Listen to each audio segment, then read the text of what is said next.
Welcome, trainers, to the PokeSphere. We're your destination for in-depth Pokemon news, community discussion, and editorial content.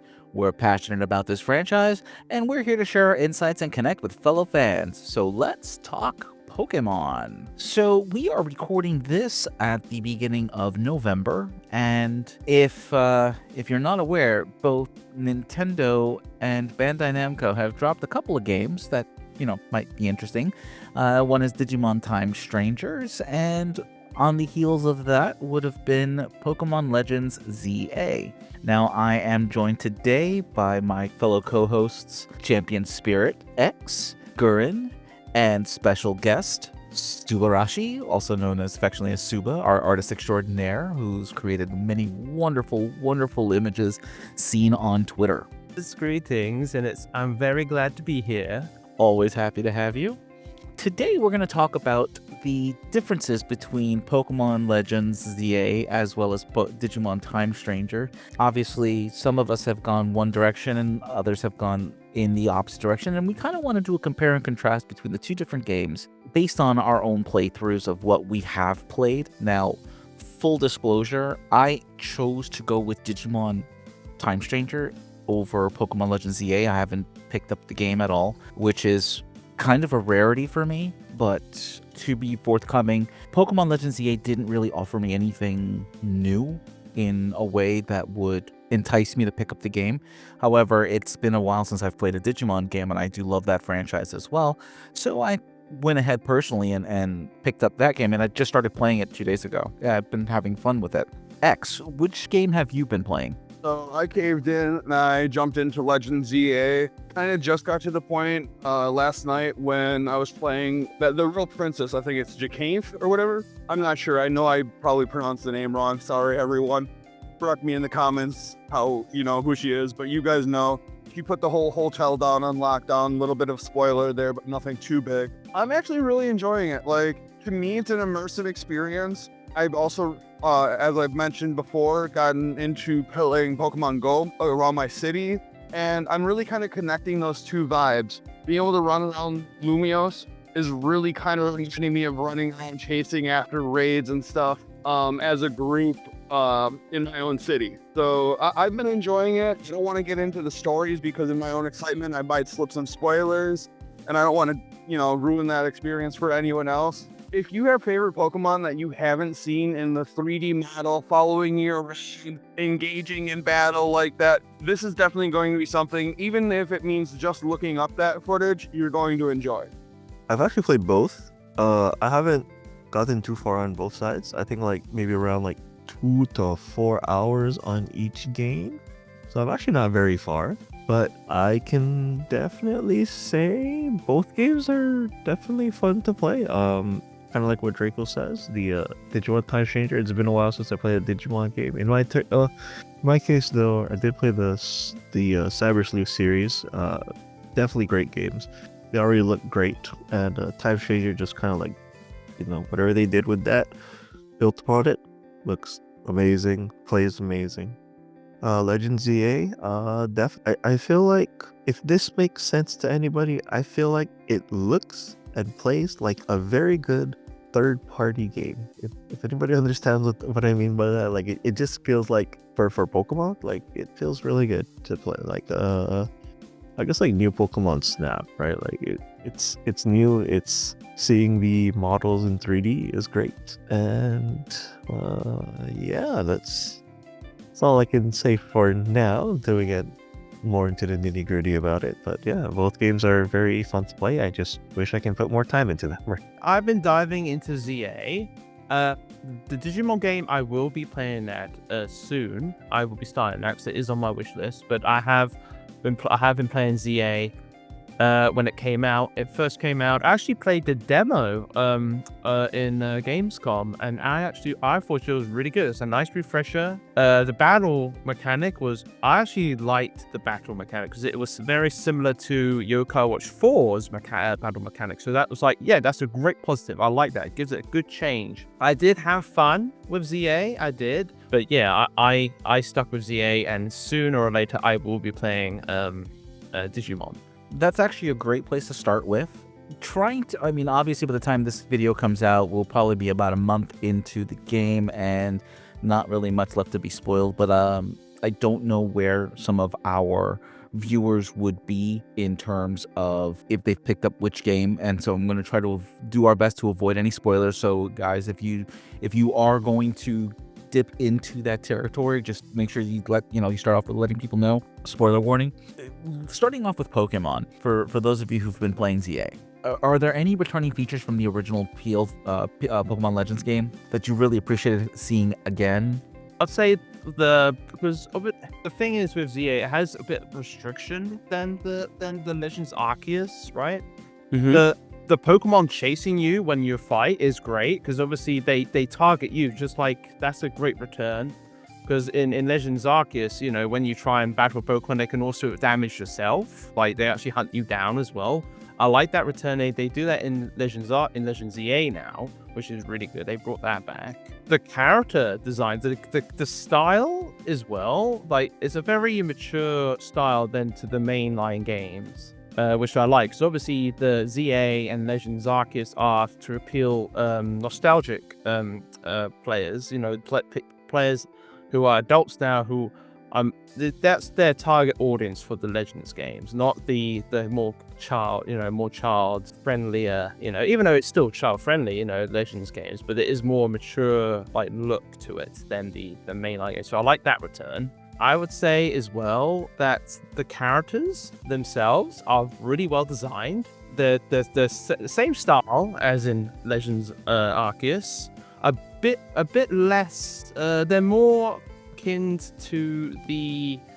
I'll say they're more akin to the more modern day style than it is the past style. So what I'm trying to say is the art style of Sugimori art that was when Diamond and Pearl came out, the Sugimori style was very more rougher. The eyes were more thinner, and basically the style changed, and they kind of brought that into ZA as well with X and Y. And that's what I like as well. They kind of brought that back as well, if that makes sense to you. Yeah, I'll say that's majority it. I think I've seen that what they brought back. Nothing new. Obviously, the battle style is a bit different than Legends Arceus, but it is the same thing. There is consequences, but not as much consequences as I say than Legends Arceus. I do like the alpha Pokemon are back. I mean, granted, I've only encountered one so far. The alpha power. I actually forgot about those. Yeah. Gameplay, I do feel like I'm playing Legends of Arceus again. I mean, controls are definitely a little bit more different, right? I think throwing a Pokeball now to catch something, you gotta hold down the LZ. Is it LZ? LR? I forgot what the buttons are on the Switch, but yeah, I think you have to also hold down the right one afterwards, right? Because so it's a little bit weird to me, because sometimes I'll press I think Lumi had the same problem too. I would press the R button and then I would actually accidentally throw out a Pokeball instead, and it's oh well, that's a wasted Pokeball. So I am kind of glad that they do have that system in play for getting your Pokeballs back. But yeah, other than that, I do feel like whatever they had in Legends, they really did touch up on it a little bit.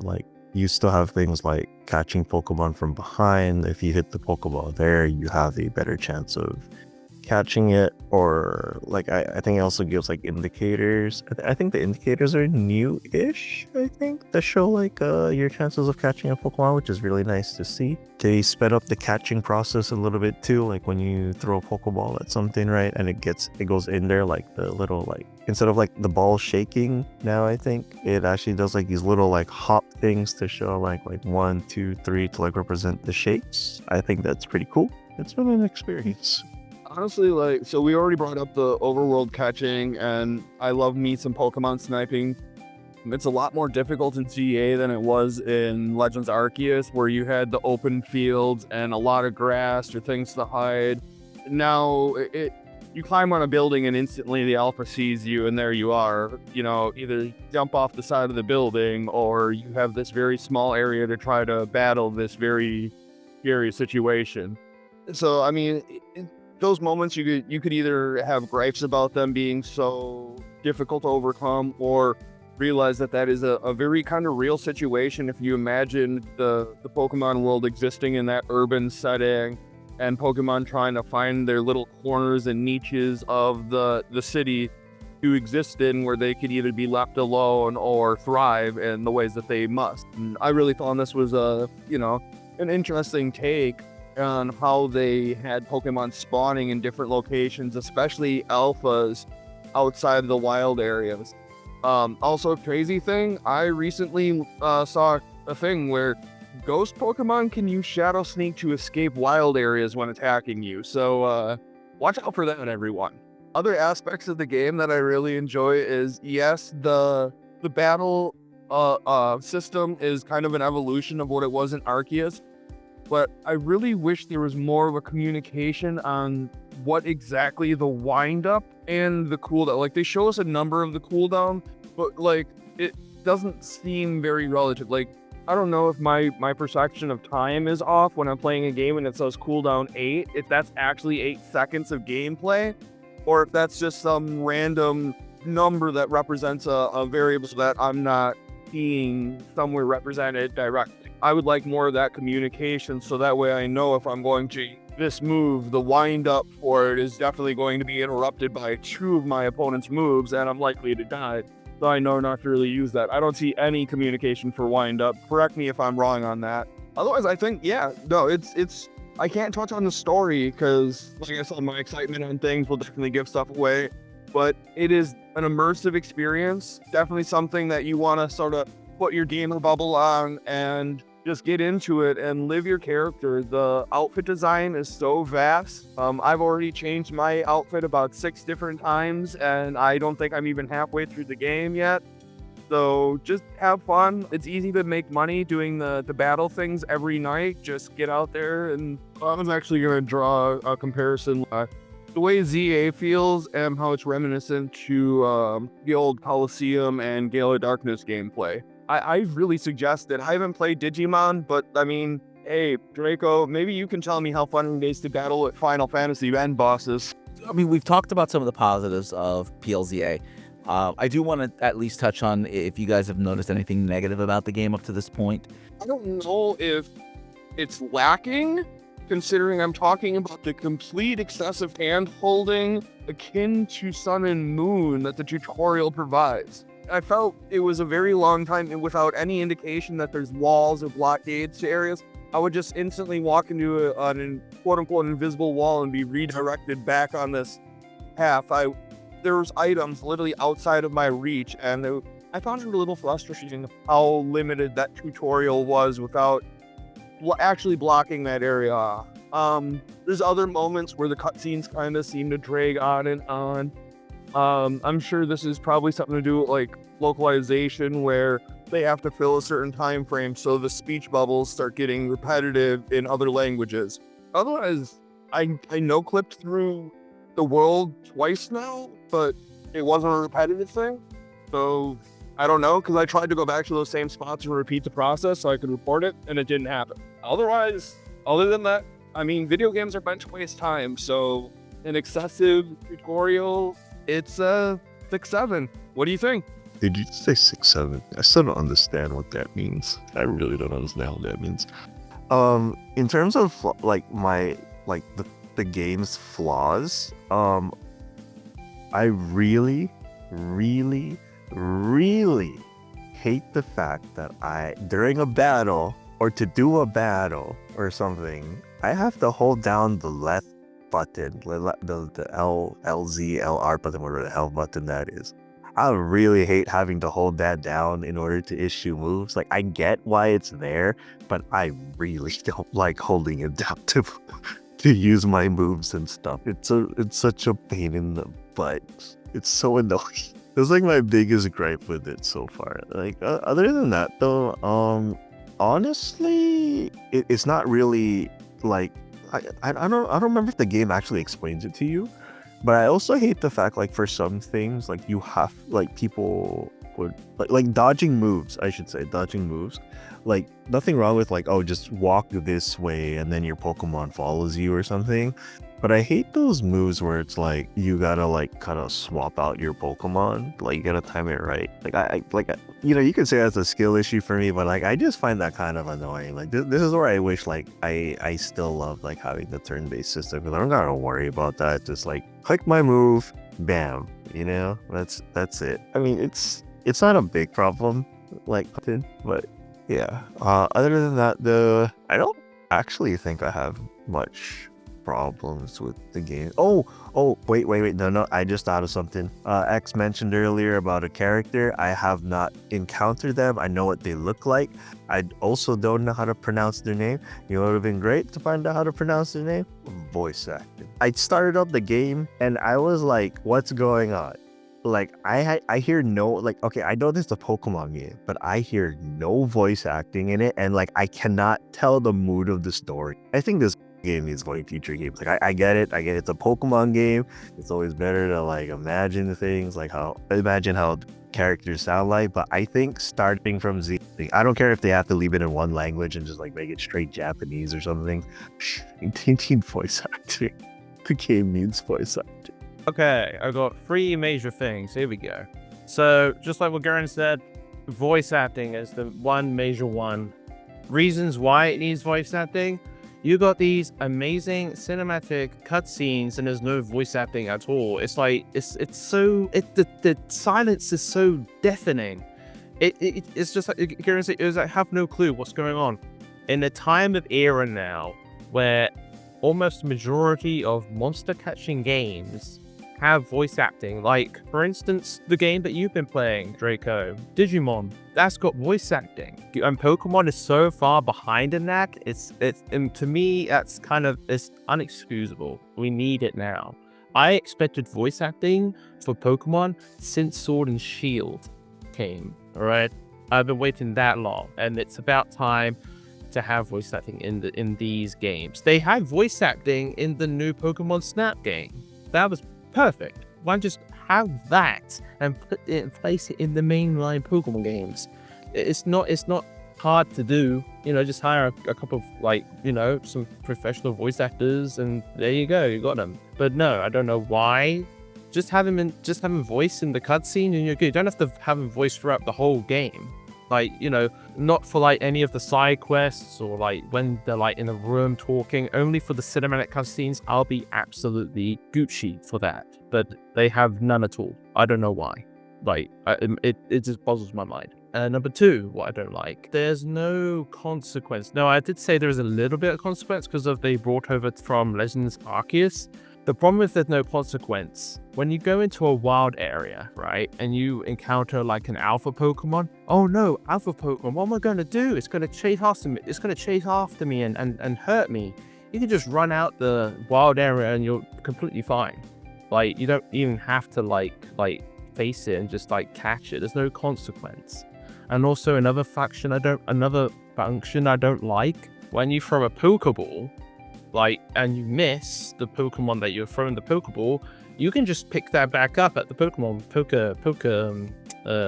Center, you know, from the guy. And like, oh, did you lose your Pokeballs? Yeah, I picked them up for you, you know? You don't really lose. Unless there's only one bit you can lose Pokeballs. If they, you throw a Pokeball at a Pokemon and it breaks, that you won't be able to get that Pokeball again. I like that. But they should have had that with as well. If you just throw it like randomly and you miss, I expect you don't get that Pokeball ever again, you know? There's no consequences. And for the other thing I don't like, you can't go into hardly any of the buildings. They're completely flat. They're completely just rectangles, just copied and pasted everywhere in the flipping like city. And also the city is pretty small. The game's pretty small. And it's just the only buildings you can probably just go into is the lab, the Pokemon centers, which aren't really indoors. They're just like little like pillars, like you go underneath the building, you don't actually open a door or anything. And the restaurants, and that's kind of it. You can't like go into other people. You can't go into apartments like in X and Y did. You can't go into any apartments or anything like that. That's one thing I don't like. You know, they should have added that. Or add a haunted house. There's no haunted house. You know, you get Gengars in that, but there's only like one little basement you go in, and that's it. Actually, spoilers.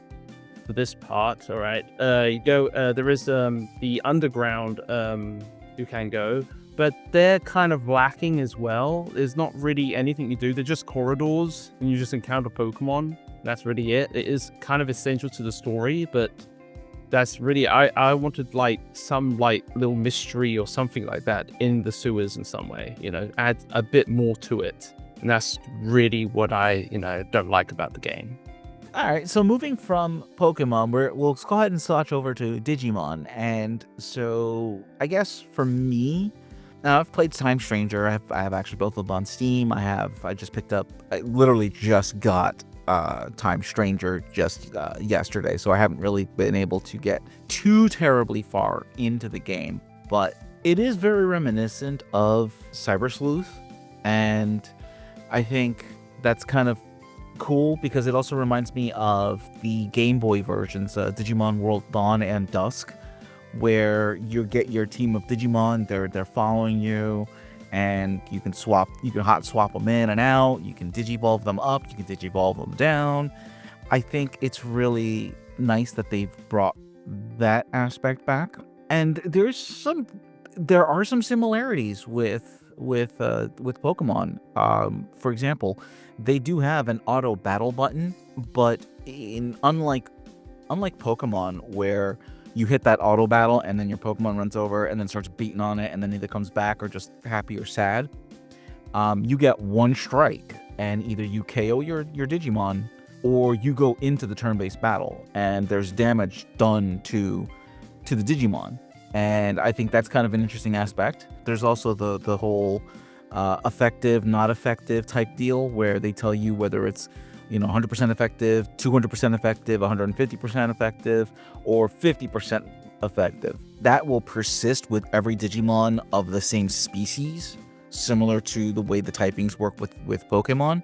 But as your Digimons learn other moves, obviously they're going to be able to take advantage of those advantages and resistances. The fact that I can just go back and see all of the characters on the open field is nice. There are no quote-unquote random battles, but you do get attacked if you venture too close to Digimon. I think the overall huge plus for me in this is the way they treat experience in the game. It's not just your party that gains experience, it's every Digimon you have caught and actualized. If they're in your storage bin, they're still getting XP. That makes things so less grindy. Obviously, there are requirements needed to digivolve a character up or down. So you can't just, I'm going to digivolve all the way up to Wargreymon and start playing as Wargreymon. You have to meet the requirements of the next form up to be able to digivolve. So I think that's kind of an interesting thing too, because once you get past a certain point, I'm assuming you'll be able to move a little faster through the different ranks because your Digimon are gonna be stronger. But Gurren, you said you've played some of this too, right? So what are your inputs?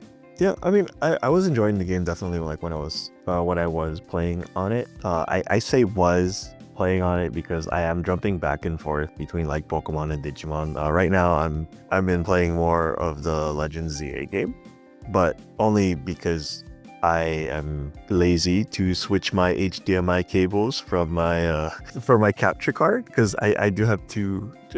Side note, I do have two HDMI cables. One is hooked up to my PS5, the other one is hooked up to my Switch 2, and like I just swap them out every now and then whenever I want to play either or on the capture card. But yeah, the game's fine. I like it. It feels a little more interactive, I want to say, compared to like the Cyber Sleuth series, which is a good thing. I know there's like those random moments where like it asks you to like press the like X button or something like after your Digimon uses like a move or skill, which kind of does it where like I think you do like extra damage, and then sometimes like it gives like another buff or something, which is really nice. That's a nice addition. I love how the Digimon look, I think like the shading and everything, and like the way the light interacts in the game too is also really neat to see. Voice acting, for starters, definitely going a long way. I do love it. I love the fact that they also have English voice acting now too. For in Cyberspace, I think you're stuck with Japanese. Now you have the option to use English. I don't remember if there's those two, but it's it's always nice to have multiple languages in a game if possible. I do like how you can power grind through. You can kind of power grind your Digimon as well, especially with like the whole like what you mentioned, Draco, about like even your boxed ones get EXP, even if it's not as much as like your party ones. They're still getting quite a bit, or like a good chunk, and like you are still kind of like soft locked behind like what you can like digivolve them into, because your agent level, which is kind of like your player level, is also taken into account as well. So that's nice. Like it kind of like, in a sense, it kind of balances your playthrough, but just to an extent at some points. Yeah, at least from what I've experienced and seen and been told by one of our co-hosts, Chase, because he has helped me or like sent me like some tips on like some grinding stuff. But yeah, overall, the game's pretty fun. I definitely want to play on it more for sure, because Switch 2 is portable. I don't have to leave it on the dock, but I'm too lazy to take it off my dock to play the game. Any negatives that you found in the game? Negatives?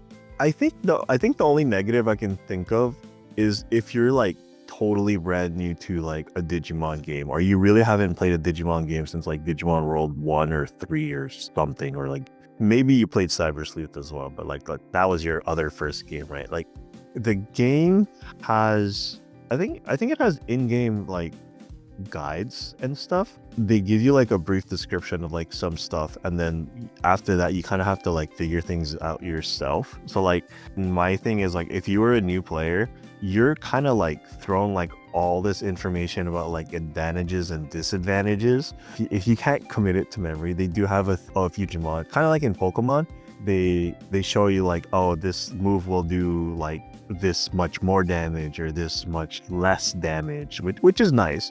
But like if you're not paying attention to those two, like you're just kind of just like going through it, you might have a hard time on some of the things, like the bosses, unless you're on like a really much easier difficulty. Oh, you know what, that's the other thing too. Like I know it's a grinding method as well, but like being able to change the difficulty on a whim or like whenever you want is also, I feel like that's a downside.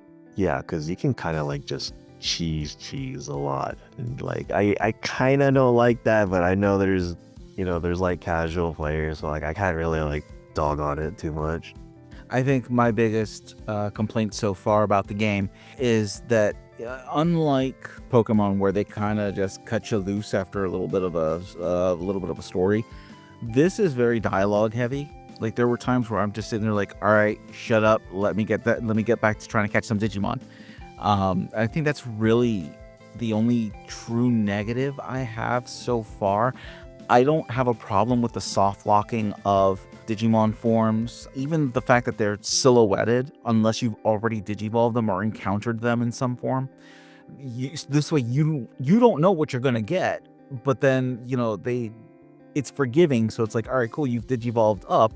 Now this isn't what you wanted, so you can digivolve it back down, grind those levels back up to try to get to the stats you need to get to the next one. And I think, that one's kind of a double-edged sword, because it can be both infuriating when you digivolve up thinking that you've figured out which one. And this is, of course, the age of the internet. You can just go online and see exactly what you're looking to digivolve into. But at the same time, if you're trying to be surprised and not spoil things for yourself, it could be a little frustrating sometimes. And the grinding does become an issue. I actually was able to reach out through the champion spirit. God, I love that little gift of mine.